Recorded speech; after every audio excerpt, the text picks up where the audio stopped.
papers I just handed back, and then we need to talk about them a little bit. So have you looked over your paper? Understand everything? Okay, and we're hoping we're going to have people coming.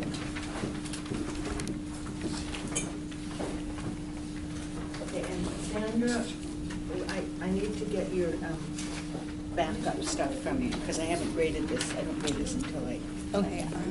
Yeah, so go, yeah. The Valentine's Day. Yeah, oh, good, paragraph. okay. So go ahead and turn that in, then I'll have that back to you next time. Okay. Everything's in there. Yeah, you're good. You had it in on time in email, but I just need that stuff. Okay, what you have back has some notes on it that you may not understand. I know some of you may be wondering, what is this box? Okay, how does this box translate to a grade? So we need to talk about that. First though, just again, kind of a heads up about the journal.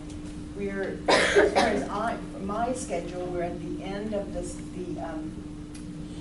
third week of class and the end of the second week in which you were given a journal topic. And this class is required to keep journals online. And I only see so far 10 people have a journal entry online for the first journal, and only one person has a journal entry for the second journal. So just kind of a word to the wise. At this point, it isn't late. It isn't a problem, and I know this is one of the things about online is that you kind of, oh yeah, I can go do that anytime, but then days keep piling up and you don't do it. So please remember there is a journal check coming up pretty soon, and you don't want to be in a situation where you're having to do all of the journal entries at the last minute, because the quality is not good and you are not getting the experience of doing this over a period of time. So please get on MPC Online and catch up on the journals, okay? Okay, so these papers, well, let me ask this. Is everybody able to get online? Is there anyone who's not doing their journal because they're having trouble getting on there or don't understand how it works or anything like that? Okay, so everyone is able to get on MPC Online and understands how to do that, how to keep the journal. If you don't, if you haven't done it yet and you get on there and can't figure it out, email me or ask, so if you're down in the English Center, ask someone down there, they can help you, okay? Okay, now on your papers, two things. You got back your first, what I call a major paper, although I realize it doesn't seem like just a paragraph, it's considered a major paper. But the way I do the grades, this is one of your major pieces of writing that you're going to do this semester. They're going to get longer and they're going to get more major. So the first ones, like I said, this first paper is really kind of another, what did I call that? Diagnostic, that very first one. And by the way, that one counts too, believe it or not. So everybody who did that first journey to MPC, that counts as a writing assignment. So that way, everybody starts out with 100% in the writing assignment category. So you can't go wrong from there. This is another one. Like I said, these assignments will become more substantial as we go. So you also have back, and you had some homework before with just a note on it that said -1. I think most people didn't turn in homework 1, which is always usual, unfortunately, in this class. But everybody turned in homework 2 because I made you get it out and work in groups in class. So I think everybody had a pretty good grade on that one. A lot of people just had 100%. But I know some people may have questions at this point at what does -3.5 mean on this grammar thing? What does -5 mean? So that's what we need to talk about today. So let's take the quizzes first. Here is a little handy-dandy chart that you need to keep and refer to. Some of you have this already, and it's the same for all my classes except the overall grade is different, but the way I read it is the same. So when you get a paper back from now on, and you say, well, Miss Penny, what does this mean? What's -5? I'll say, get your little additional green sheet. You notice this is green, so that means it's somehow associated with the green sheet.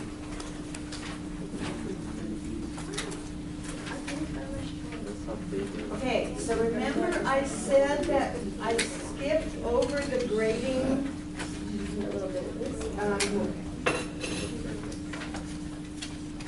paragraph of this when we looked at the green sheet, and I said I would come back to it when you had a graded paper here. Okay, so what this is, it's basically the same information that's on here, but it's a little easier to see, and it also has some more specific information. So it says, quizzes and homework are graded on a straight percentage of correct answers. So that's this. It's what my grading system, as I think I mentioned before, is not a points system.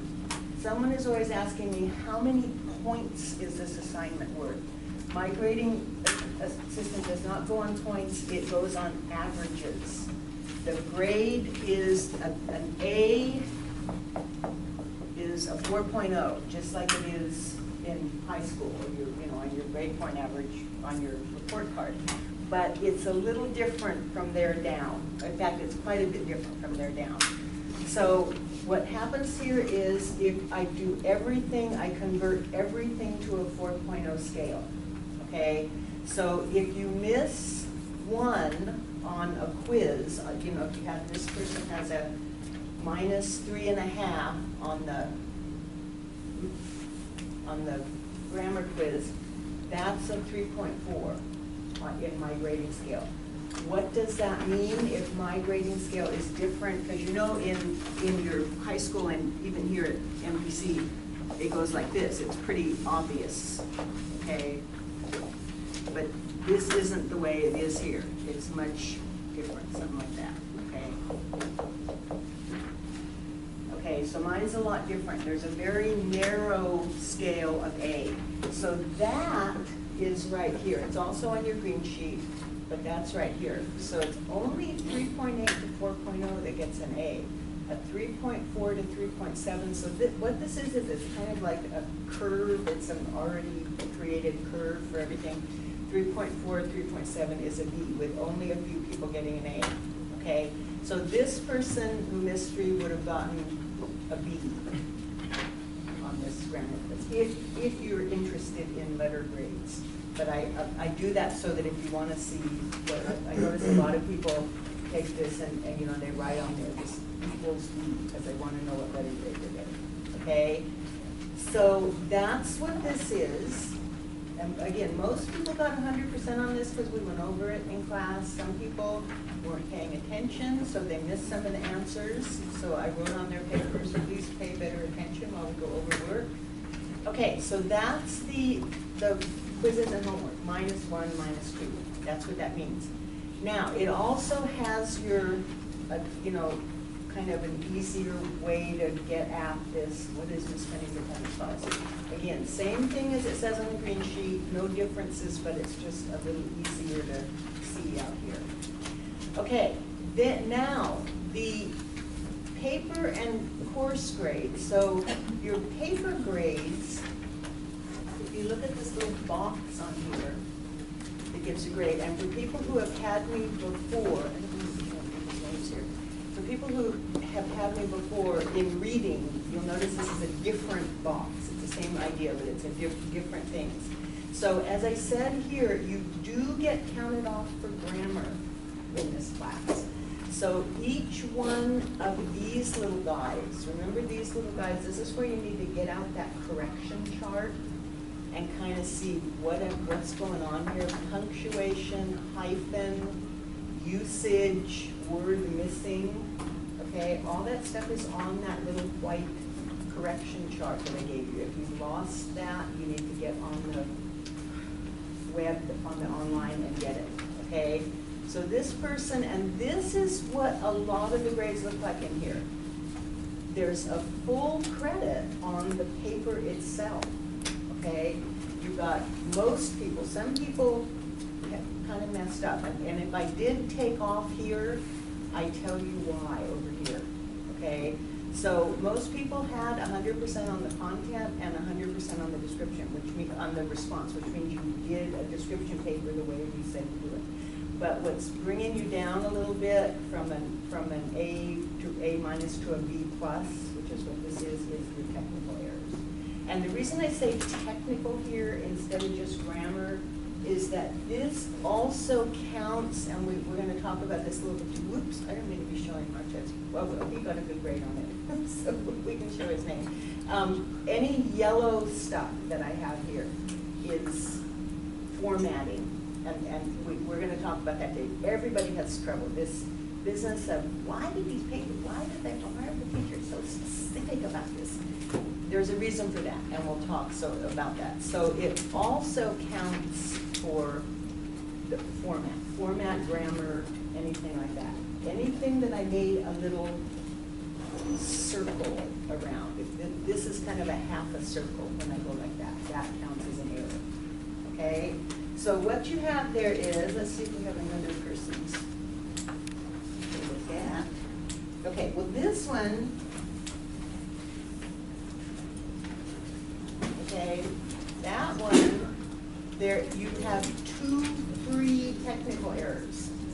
So if all you did was not indent and not have the right margin, this person has an absolute A plus because they did everything right. So like I said, this is what most people's papers look like. The only thing is the grammar formatting. Okay, this person, by the way, came to my office with this paper and sent it to me twice in email. And that's what I'm hoping that you guys realize as we go, that the more review you get, the higher your grades will get. That's the probably the most important lesson in this class, is having it reviewed. If the English Center is fine, but keep in mind that the English Center is not the one giving you the grade. So it really benefits you to have the person, because different, you'll find, and you may have already found with English teachers, different English teachers have their own nitpicky stuff, okay? So part of your job as a student is to learn each teacher's nitpicky stuff, okay? If you have Ms. Dennehy look at this, or Mr. Gerard, they may nitpick on slightly different things than I do. So then if they graded it, gave it an A, I looked at it, I might find a couple more errors. So it really behooves you, it really is a good idea for you to show it to the person who's going to be grading it, along with the other people, okay? So that's the grade on the paper. Anybody have any questions about that, how that works? So I break it down. In this paper, in the first couple of papers, the content and organization is pretty much the same as the response to the assignment. Content has to do, yes, it has to do with the number of words. If you had an assignment to write a 7 to 11 sentence paragraph, and you only wrote 2 sentences, you probably get marked down for content. Organization, but nobody did that. Organization has to do with essays. When we get into breaking these out into an essay and making sure you have an introduction, 3 paragraphs in the body, and a conclusion, and a thesis statement, and topic sentences in each paragraph, that's where this is going to come off, if you mess up somehow on the essay organization. So pretty much everybody who did anything got a pretty good grade here. This, the response to assignment, has 2 parts. One, or actually has a lot of parts, but for right now, there were 2 things I graded off on. One was, did you actually write a descriptive paragraph? Did you pay attention to what we were doing in class? Did you have some sensory detail in there? Did you have some figurative language, okay? A number of people just wrote something down and turned it in, and it wasn't maybe a pretty good piece of writing for what it was, but it wasn't a descriptive paragraph. It wasn't what I assigned you to do.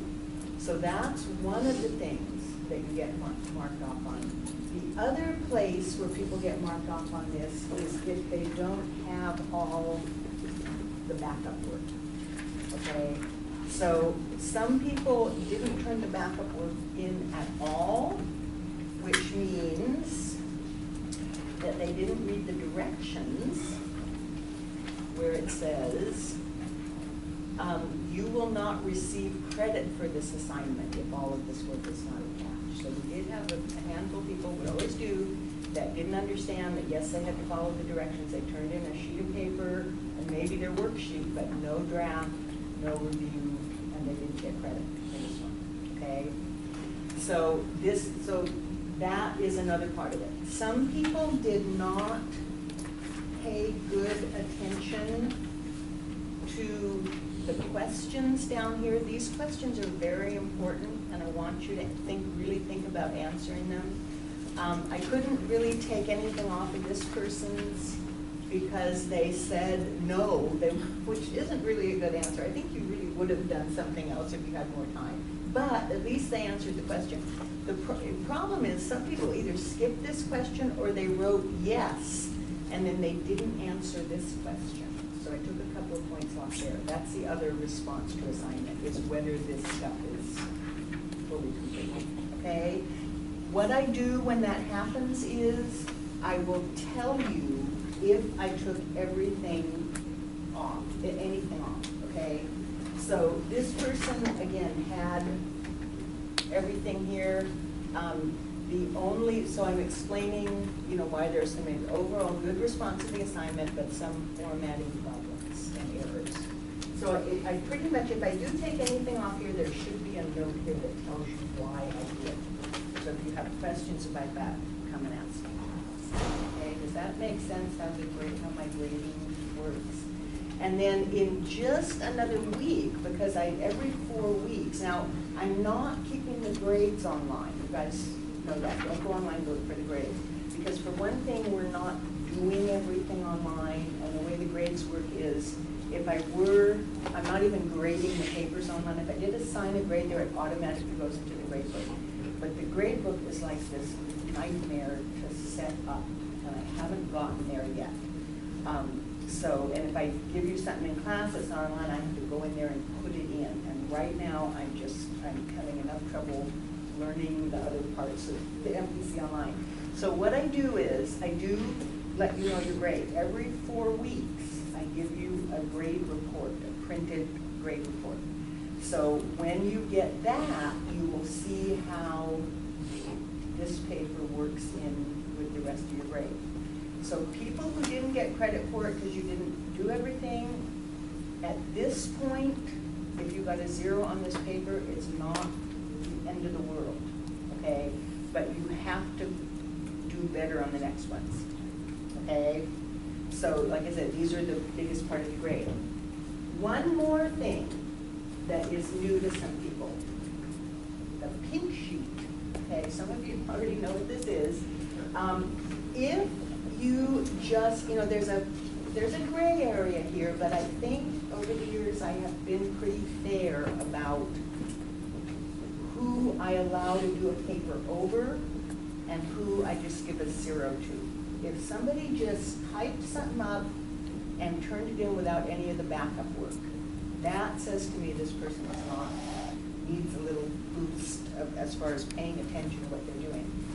But if somebody made an attempt at this paper and it looked like they were trying and they had all the backup work there, but they either didn't get it, didn't get what we were doing, or had too many grammar errors that it brought your grade way down, or otherwise looks like they need help with it, then you get a pink sheet, okay, stapled on the front.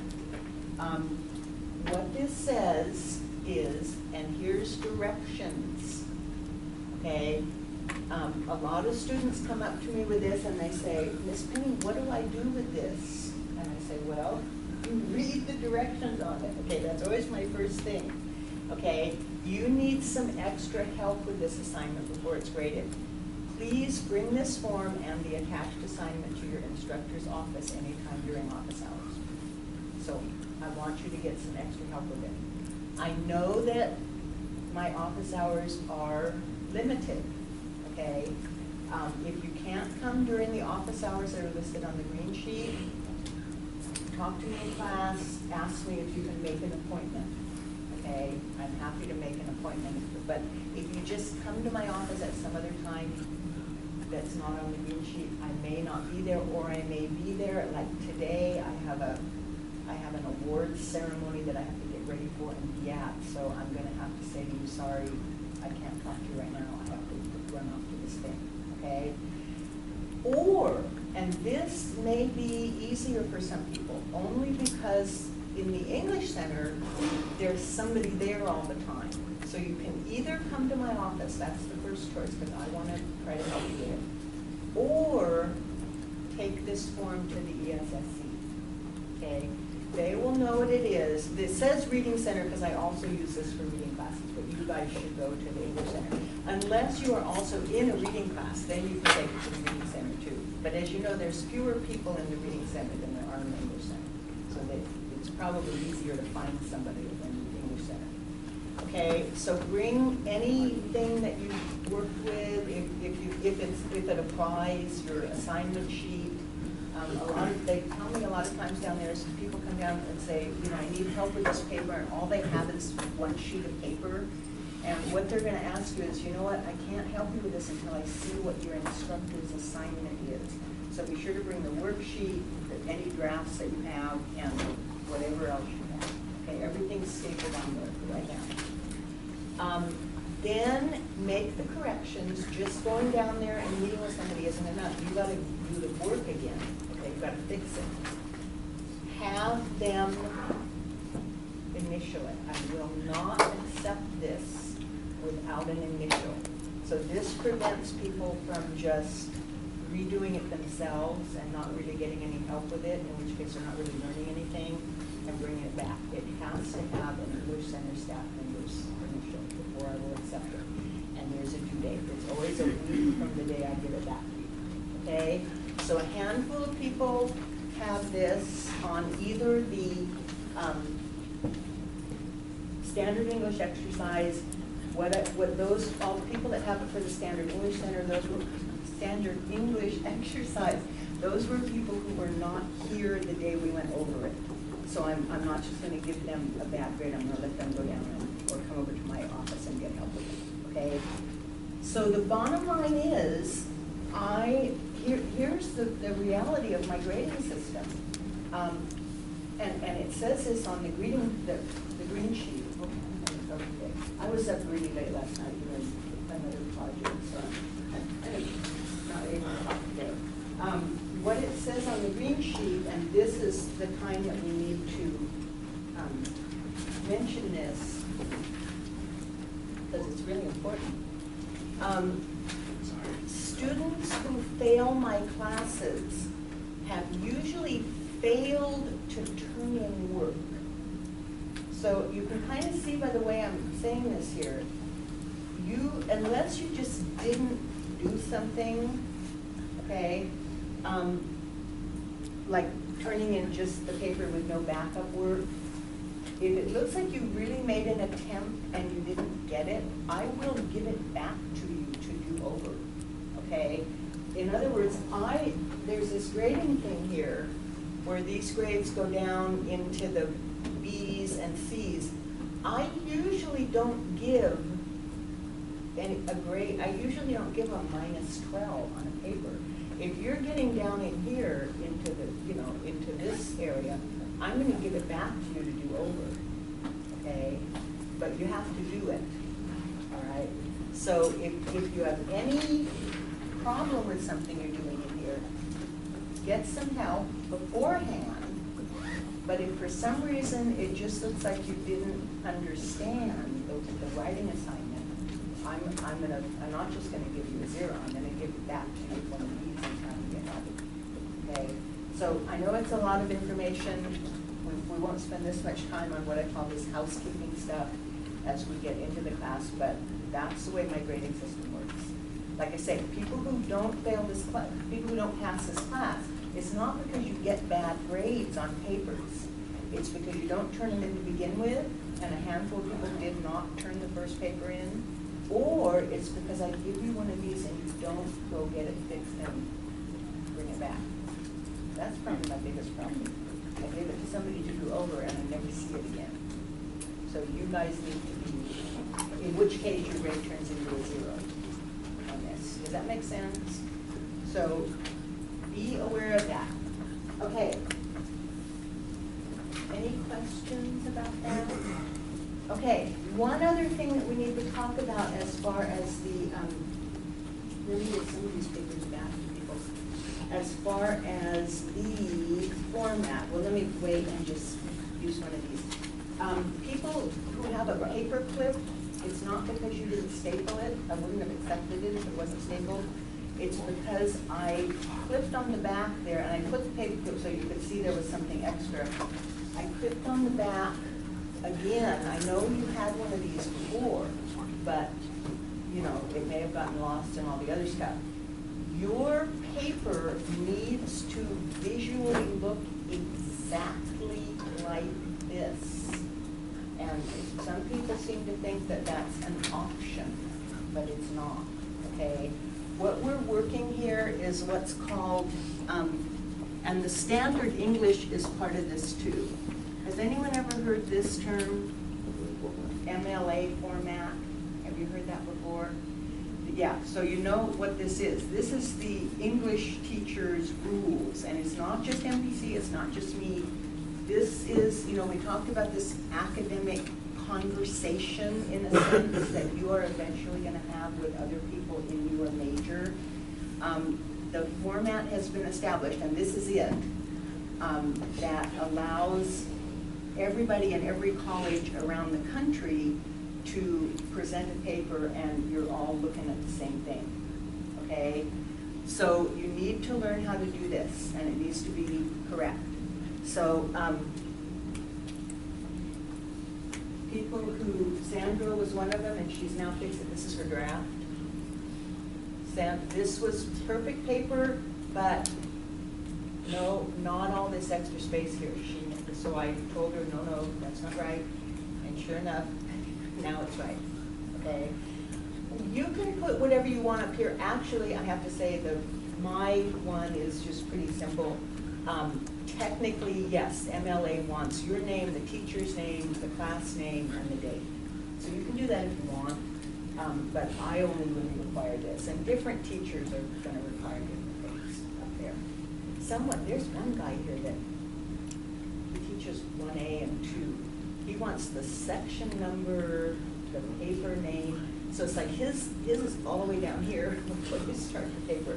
But, you know, find out what each teacher wants up here and do it that way. But the format, whatever you put up here, has to be like this, okay? So the problem with this one was the margin, all the margins need to be the same. Ooh, and I didn't mark something on here. And this is another one, the tab. You need to be using the tab key so that you're indented. Learn to use the automatic stuff. It's going to be a lot easier than trying to center this with the, you know, spacing over. Use the center key, use the double space key, okay? I won't spend a lot of time going over that in class because I don't want to turn this into a typing class, but if you're having trouble, especially with this is always a problem for students. And what happens is, yes, this is double space, but, and you say, but I said the whole thing is double space. What's happening is if you go into the format and it says this down here, here's your thing, go into format, paragraph, spacing, and what's the problem is in Microsoft Word, there's a space before and after the different paragraphs. For some reason, Microsoft Word's default is 10. That's what's going on here. You need to set that back to 0 because that's how you're getting all that extra space. So this tells you how to do that. People in the English Center can help you. I know people say, but I set this to double space. but you need to set that thing where you've got too many lines before and after the paragraph. Set that to 0, and then it'll come out like this, okay? If you have trouble with that, you can ask me. I know, it's like you have to practically take a typing class to do this, or someone in the English Center is very used to helping you. Once you get one that's proper, save it to your own hard drive or whatever as a template. Save it as your own template, and then you can pull it up each time and use it for the number. Okay, so let me go ahead and give these back to anybody who did. Where is Cynthia today? Okay.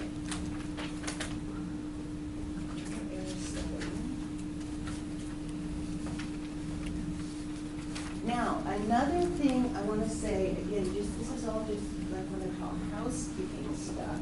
Yep.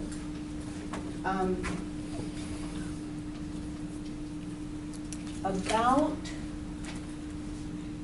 not turning in a paper. Like I say, at this point, I always have a handful of people who just didn't turn this paper in at all for whatever reason, okay?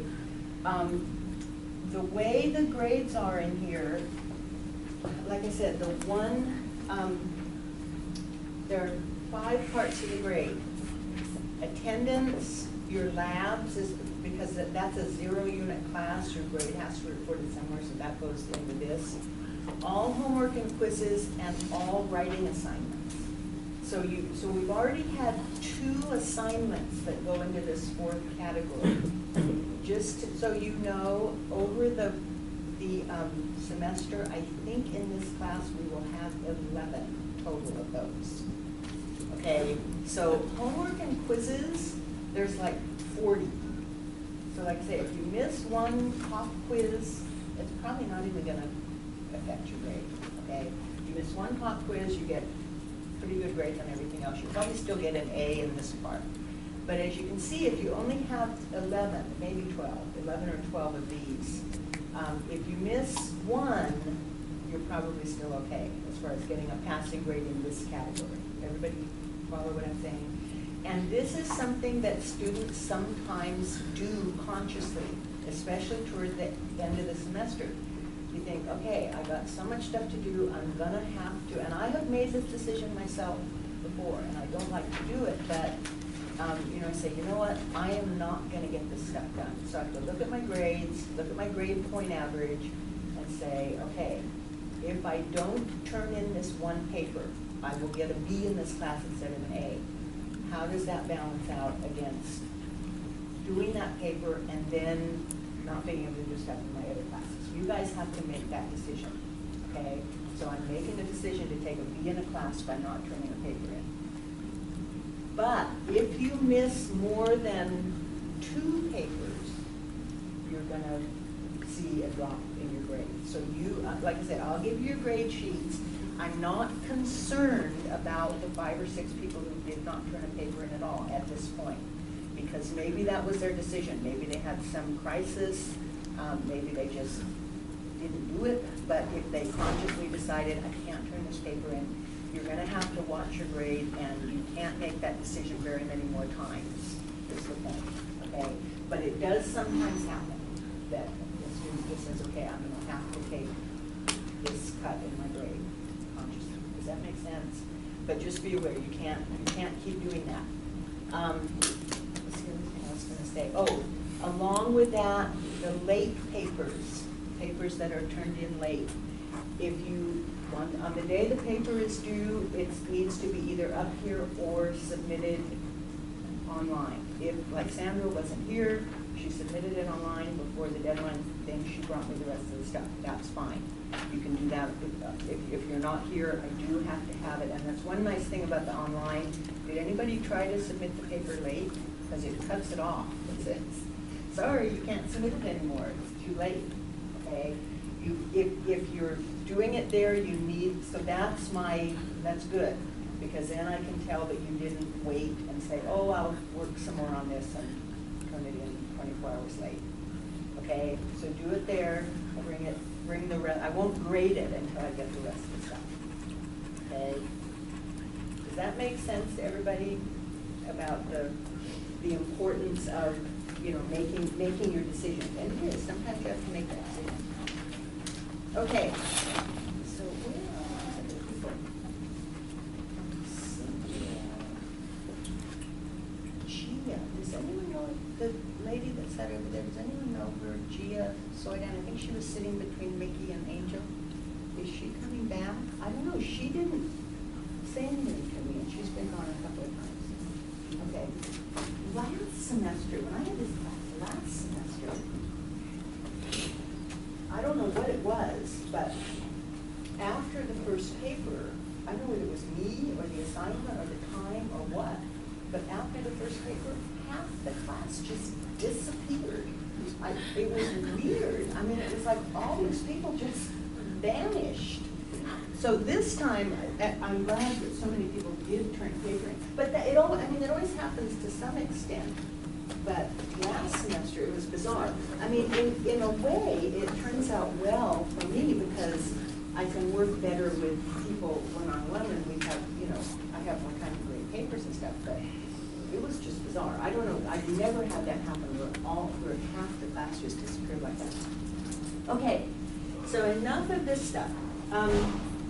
We have, believe it or not, we have another,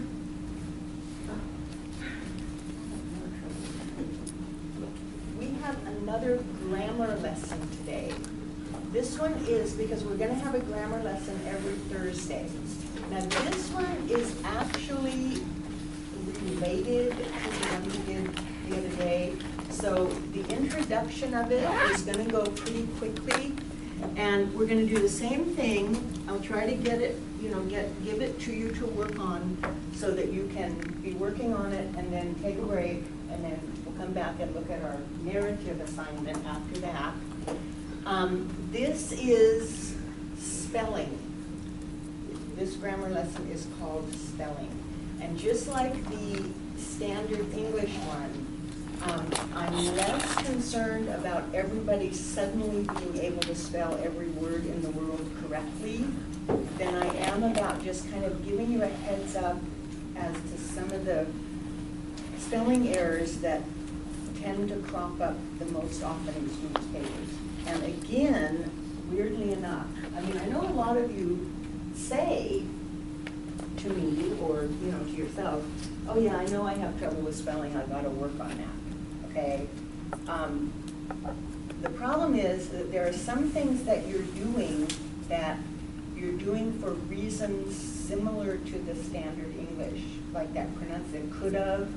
And you'll notice that some teachers, when they, and your book too, and this book, when they start breaking this down, they have different words on different lists. They have a standard English list and a spelling list, and as your book has, you guys don't have this book, but it's up online. Your online thing has, and we looked at this the other day too, what's called commonly confused words. And we found one of those, at least one of those usage things in there, right? This is different from this. I mean, here and here, yeah, obviously, that's confusing because it's both pronounced the same. But these words are totally different from each other. So you find them in different lists. Okay, so if you look at some of these are on your quiz. So I will leave this up here while you're taking it. Also, again, I think for the last time, because from here on in it's going to be grammar. If you do have a cell phone and you want to take it out and use the dictionary, you can, okay, to try to get some of these words. Okay, so this is a kind of a good introduction to my list of the reasons people spell things wrong, okay? Reasons for misspelling. And one of these is, well, one of them is double letters. I had to stop and think about that. Okay, what's a homonym? Anyone remember from, where did they introduce that? 4th grade, homonyms, synonyms, antonyms. Do you remember all that stuff? I always got those mixed up. What's a homonym? You can answer right there. Sound the same. Words that sound the same, so here and here, okay? So that's one reason we spell things wrong. And as you are looking at this, you can see, does anyone have trouble with any of these words, past and past? I know I marked that in at least one paper that I just handed back. Principal and principal, anyone ever had trouble with that word? Okay, how about this one? I marked that in a handful of papers. And what I do there is I just write this spelling. To me, that's a spelling error. They have it under commonly confused words. I have it under spelling, okay? This one, 222. Who's, anybody ever get these mixed up? These are pretty familiar. This is a pretty familiar list of words that some of us mix up. If you use the wrong word here, is Microsoft Word going to catch that? No, because those are both perfectly good words. Sometimes you can tell by the way it's used, but most often, if Microsoft Word caught everything that everybody ever did wrong, it would be impossible to use because it would stop on every single thing. So they have, when they're putting that together, the people who designed Microsoft Word, they have to allow some leeway. And that's a problem for some people because it doesn't check things that it probably should check.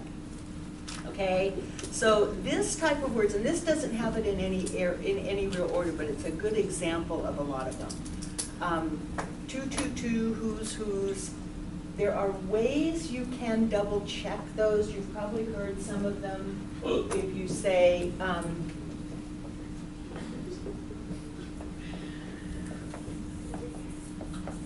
is that correct? She does this too. Is that right? Anyone know the rule to remember whether you need to put a zero there or not? An additional zero, an O. Well, it looks like a zero.